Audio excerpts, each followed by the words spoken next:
12월 17일 기준으로 국내 발생 신규 확진자는 993명이 확인되었고 해외 유입 사례는 21명이 확인되어 현재까지 총 누적 확진자 수는 46,453명입니다.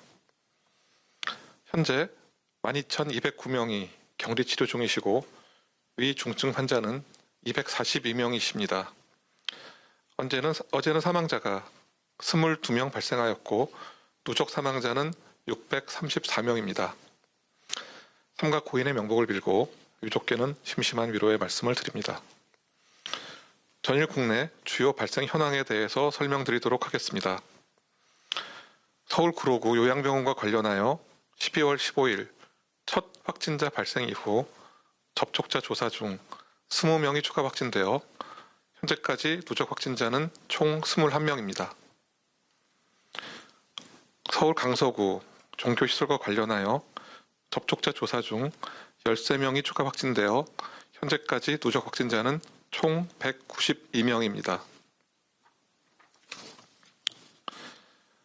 경기 안양시 종교시설 두 번째와 관련하여 12월 14일 첫 확진자 발생 이후 접촉자 조사 중 15명이 추가 확진되어 현재까지 누적 확진자는 총 16명입니다. 충남 당진시 종교시설과 관련하여 접촉자 조사 중 당진 종교시설 관련으로 1명, 서산 기도원 관련으로 7명이 추가 확진되어 현재까지 누적 확진자는 총 119명입니다. 경북 구미시 가족모임과 관련하여 12월 14일 첫 확진자 발생 후 접촉자 조사 중 10명이 추가 확진되어 현재까지 누적 확진자는 총 11명입니다. 제주시 종교시설과 관련하여 12월 14일 첫 확진자 발생 이후 접촉자 조사 중 18명이 추가 확진되어 현재까지 누적 확진자는 총 19명입니다. 이외 발생에 대한 추가 자료가 필요하신 경우 브리핑 후 대변인실을 통해 이를 상세히 설명하여 드리도록 하겠습니다. 12월 1일 이후 현재까지 유행 특성에 대해서 설명드리겠습니다. 연령별로는 위중증으로 발전 가능성이 높은 60세 이상의 연령이 전체의 30.1%를 차지하며 40에서 50대가 32.9%, 20에서 30대가 25.8%입니다. 60세 이상 연령의 경우 확진자의 10%는 위중증 환자로 발전되므로 어르신들의 각별한 주의를 당부드립니다.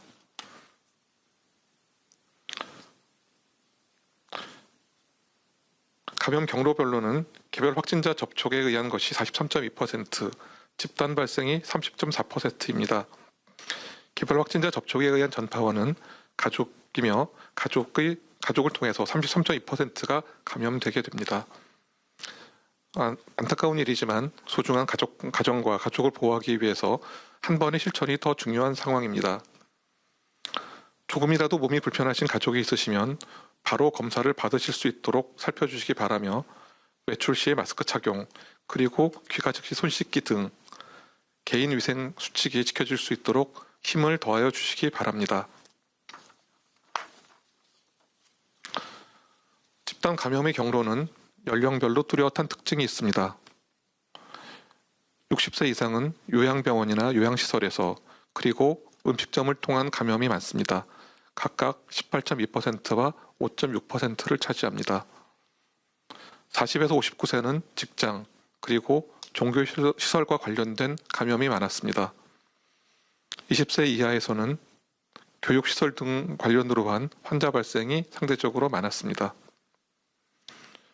성별 감염 경로를 살펴보면 여성이 요양병원, 시설, 종교, 직장 등 감염의 발생 빈도가 높았으며 남성은 요양병원, 시설, 교육시설, 종교 등에서 감염 빈도가 높았습니다.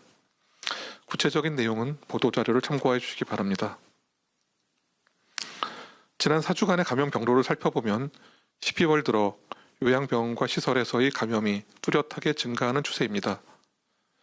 2주 전 요양병원에서의 환자 발생이 75명에 불과하였으나 전주는 429명, 금주는 아직 집계를 계속하고 있으나 363명이 발생하였습니다. 또한 종교시설에서의 감염도 증가하여 2주 전 53명이었으나 전주는 156명, 집계 중인 현재는 금주는 279명입니다. 한편 지인 모임을 통한 감염은 감소하여 2주 전 163명이었으나 전주 141명, 금주 10명입니다.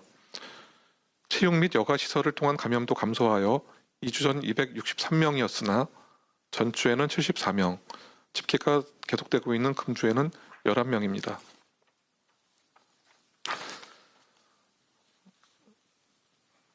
어려운 여건 중에서도 유행 차단을 위해 노력하여 주신 국민 여러분께 진심으로 감사의 말씀을 드립니다. 또한 현재의 진단검사에 대해서 말씀드리겠습니다. 이미 여러 번 알려드린 바와 같이 진단의 표준검사법은 비인두 PCR 검사법입니다. 가장 민감도와 정확성이 높은 검사법으로 전 세계적으로 사용되지만 검체 채취가 어려운 한계가 있습니다.